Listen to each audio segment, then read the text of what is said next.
Voilà. Alors, vous l'avez peut-être remarqué, on est aujourd'hui sur Facebook Live. Voilà, pas vous. Bonjour à Facebook Live.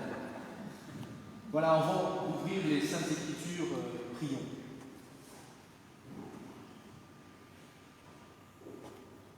Nous avons soif, Seigneur. Soif de ta présence, de ton amour, de ton esprit, de ta parole. Nous avons soif, Seigneur. Nous venons à toi les mains vides, nous venons à toi les mains ouvertes. Nous venons dans la confiance. Tu nous offres l'eau vive, tu nous donnes ta parole. Béni sois-tu aujourd'hui et toujours. Amen. Aujourd'hui, vous le voyez, l'un des textes qui nous est proposé se trouve dans l'épître aux Corinthiens, la première épître aux Corinthiens, au chapitre 9. 1 Corinthiens 9, versets 16 à 23.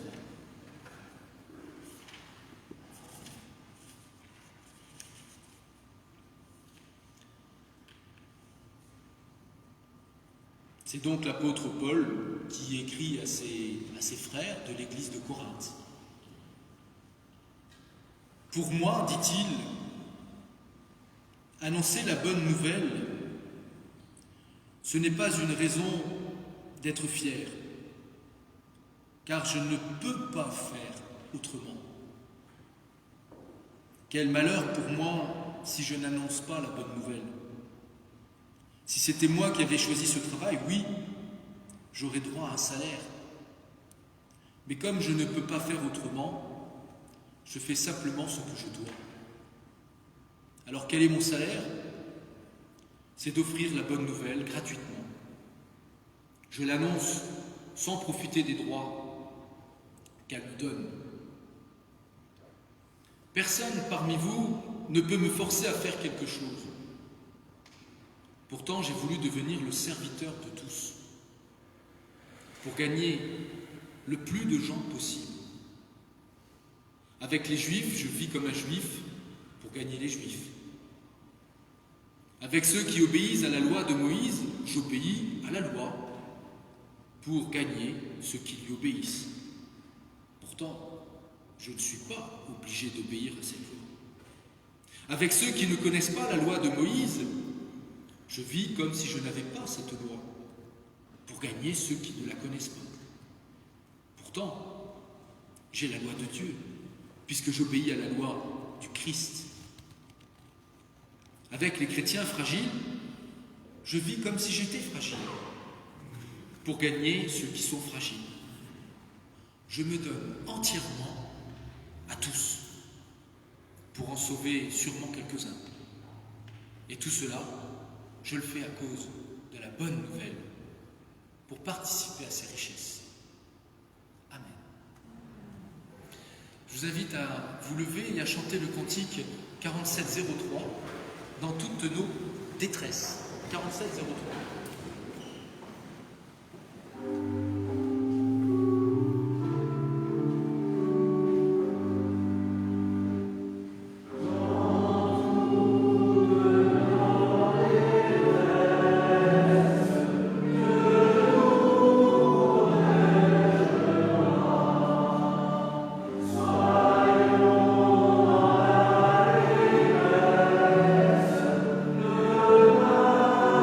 Son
à vous asseoir.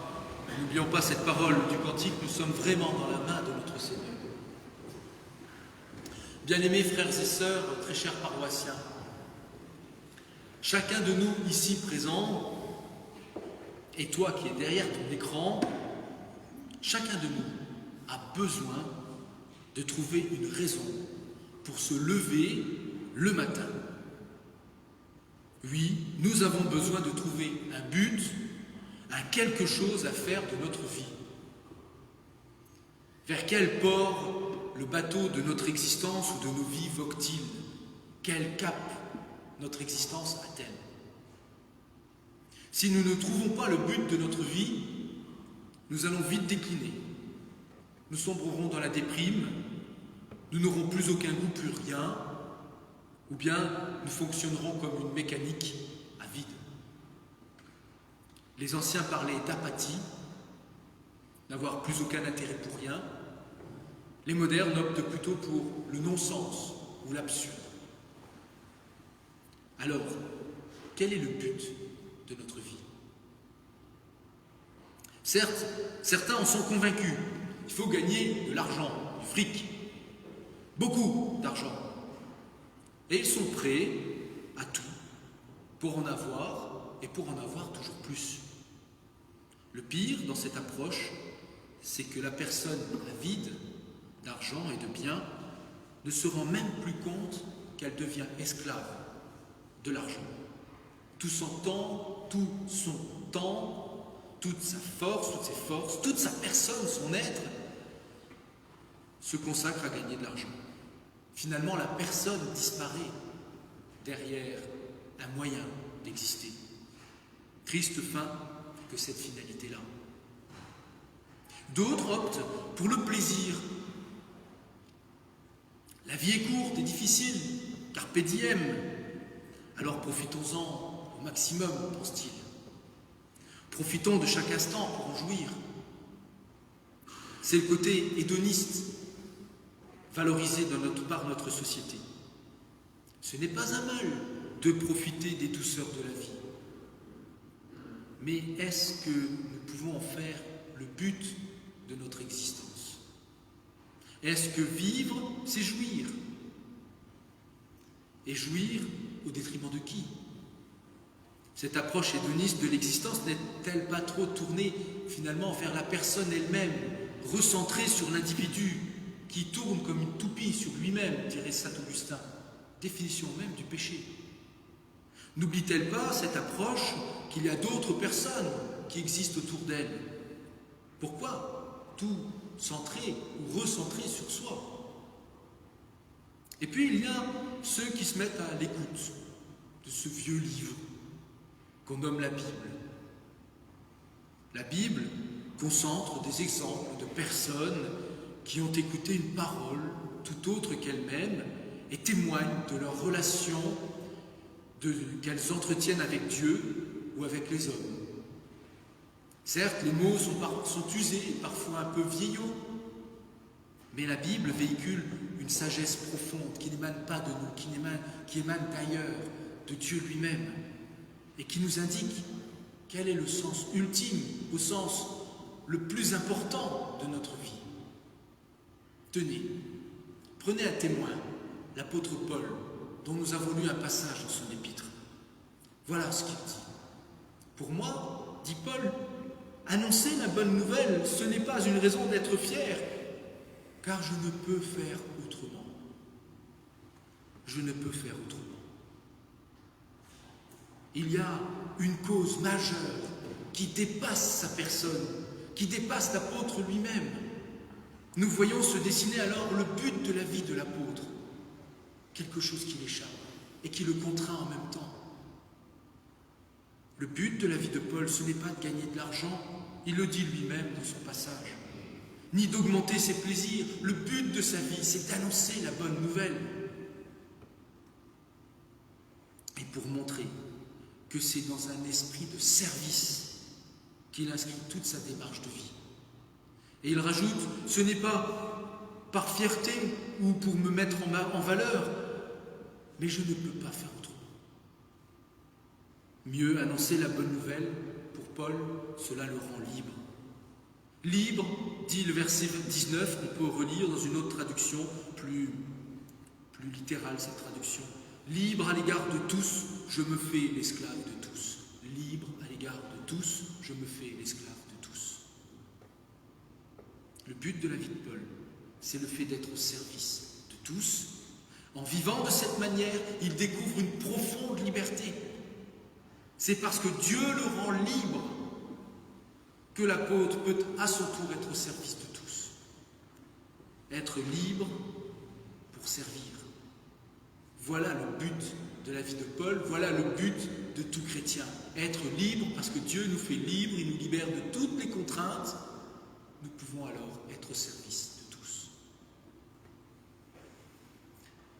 Être libre parce que Jésus-Christ est mort et ressuscité.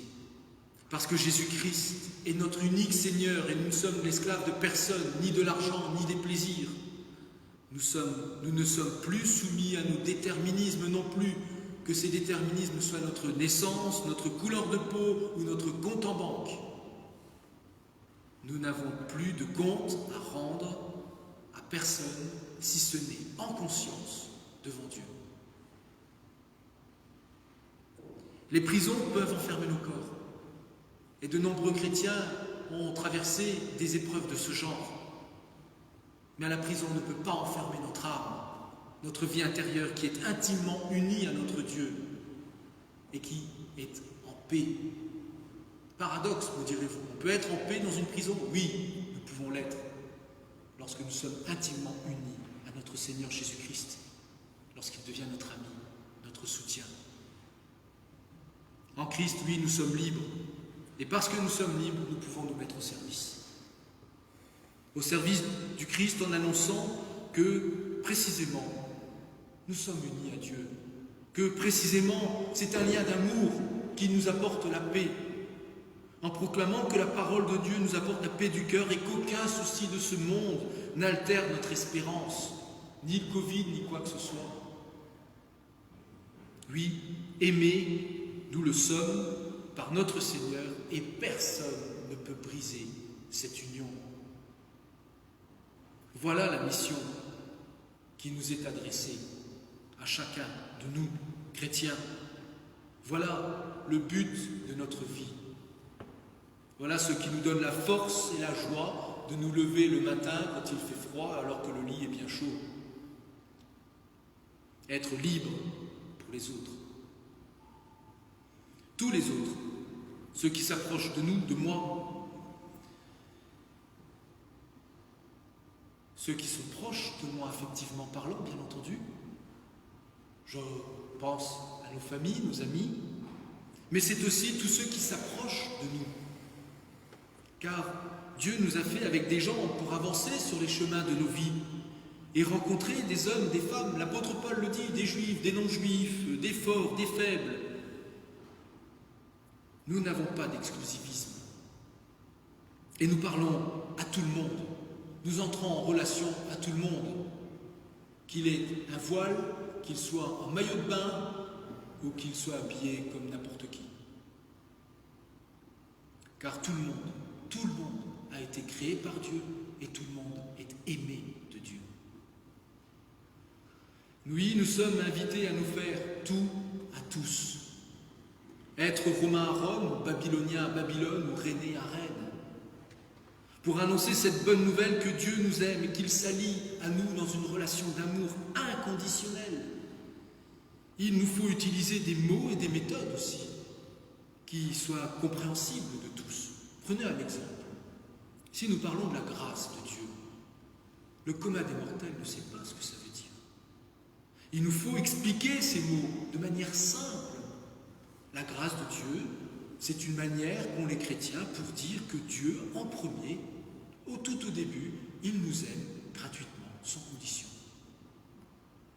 Il nous faut utiliser aussi des moyens appropriés pour parler à tout le monde, pour nous faire tout à tous. Il nous faut en effet utiliser des moyens modernes et selon une technique moderne. Ne pas apparaître sur les réseaux sociaux est aberrant. Parce Parce que c'est le nouveau langage, c'est la nouvelle imprimerie du XXIe siècle. Les protestants ont utilisé l'imprimerie au XVIe siècle. Ils ont mis des bancs dans les temples pour être confortables, pour écouter la parole. Ils ont utilisé des moyens modernes pour annoncer cette parole. Si j'étais logique, je devrais enlever ma robe pour simplement parler le langage de tous. Mais je ne suis pas logique, et je ne suis pas cohérent. Je ne suis qu'un pécheur, et je demande humblement pardon à mon Seigneur. Oui, moyen moderne pour nous faire tout, à tous. L'annonce de la bonne nouvelle de Jésus-Christ n'est pas uniquement un moyen de communiquer. L'annonce de la bonne nouvelle est le but ultime de l'existence, de la vie de l'apôtre. C'est se mettre au service de Dieu pour découvrir finalement quelle est la véritable liberté. Où suis-je réellement libre? Être libre, ce n'est pas donc faire ce que je veux, quand je veux, où je veux. Ça, c'est Antigone. Et encore, elle assume pleinement son choix, Antigone. Être libre, c'est trouver un sens à sa vie. C'est découvrir un sens à sa vie qui passe par la relation à l'autre, qui passe par la rencontre avec l'autre, qui passe par le service auprès des autres. Parce que le chrétien est décentré en Dieu, il est libéré du poids de se réaliser lui-même. Il est donc libre de lui-même et il peut donc se recentrer vers les autres, se tourner vers les autres. Tel est le projet fou. Oui, le projet fou, car il nous invite à l'humilité, mais rempli de vie, car il nous permet la rencontre avec l'autre que Dieu tisse pour chacun de nous. Évitons tout de suite un malentendu. Point besoin d'être pasteur, curé ou bonne sœur, c'est-à-dire consacré par des sacrements, ou que sais-je, alors je ne suis pas consacré, précise. Je suis ordonné pasteur, pas consacré. Pour annoncer cette bonne nouvelle. On n'a pas besoin de tout cela pour annoncer la bonne nouvelle que Dieu nous aime. Nous pouvons le faire là où nous sommes, là où Dieu nous a placés dans nos vies. À chaque fois que nous rencontrons chaque jour des personnes sur notre chemin, à la boulangerie, lorsque je vais acheter mon pain quotidien, chez le coiffeur, au travail, à l'école, avec d'autres personnes, avec la personne qui vient nous aider à domicile, pour faire le ménage ou que sais-je encore d'autres. Oui, nous faisons tout le temps des rencontres. Ça peut même être des rencontres sur Internet. Des rencontres où nous tissons des relations. Puissions-nous demander à Dieu l'aide de son Esprit Saint pour que, à chaque fois que nous tissons une relation, ça soit une occasion pour vivre et témoigner de l'amour que Dieu nous donne. Rendons grâce à chaque fois que nous pouvons rendre service à une personne. Occasion d'être en acte, de témoigner en acte de l'amour de Dieu, non pas simplement en parole. Oh, ce n'est pas toujours de grandes actions. Tenir la porte à la maman qui pousse son enfant dans sa poussette, ou nous lever dans le métro ou dans le bus pour céder notre place à une personne qui en a besoin. C'est des petites actions. Les scouts, ils appellent ça des bonnes actions. Une toute petite bonne action quotidienne, faite avec le cœur et non pas en esprit de gagner son paradis, mais simplement pour le plaisir et la gloire de Dieu. Un sourire, tout simplement, pour faire rayonner la joie que Dieu nous donne et qu'il nous accorde gratuitement. Oui, découvrir dans le service la joie que Dieu nous donne, la joie de servir.